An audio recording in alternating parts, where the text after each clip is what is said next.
আসসালামু আলাইকুম। Hello everyone, সবাই কেমন আছেন? আশা করি সবাই অনেক ভালো আছেন। আমিও আলহামদুলিল্লাহ আপনাদের দোয়ায় অনেক ভালো আছি। নতুন একটি রেসিপি নিয়ে চলে আসলাম।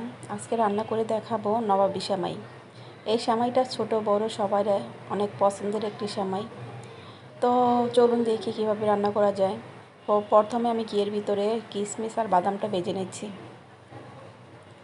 তো ভেজে নেওয়া হয়ে গেলে এটা আমি তুলে নিব।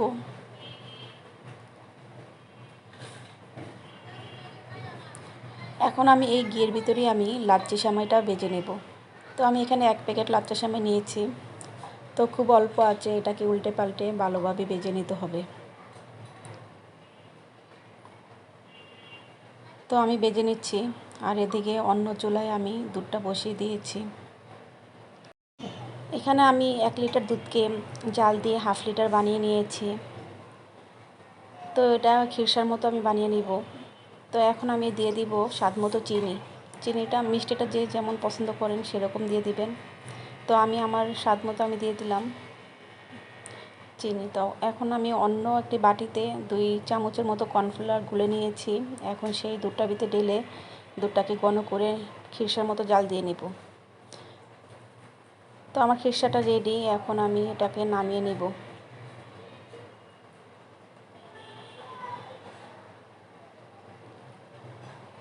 তো এদিকে আমার লাচ্ছা সেমাইটা ভাজা হয়ে গেছে। এখন এর ভিতরে আমি এখানে 4 টেবিল চামচের মতো চিনি দিয়ে দিলাম।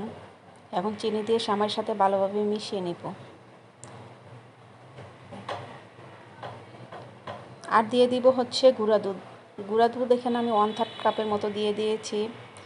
তো গুঁড়া দুধটা দিলেও বেশি টেস্ট লাগে সেমাইটা খেতে। তো এখন আমি সব উপকরণ আমি সেমাইয়ের সাথে ভালোভাবে মিশিয়ে ভেজে নেব।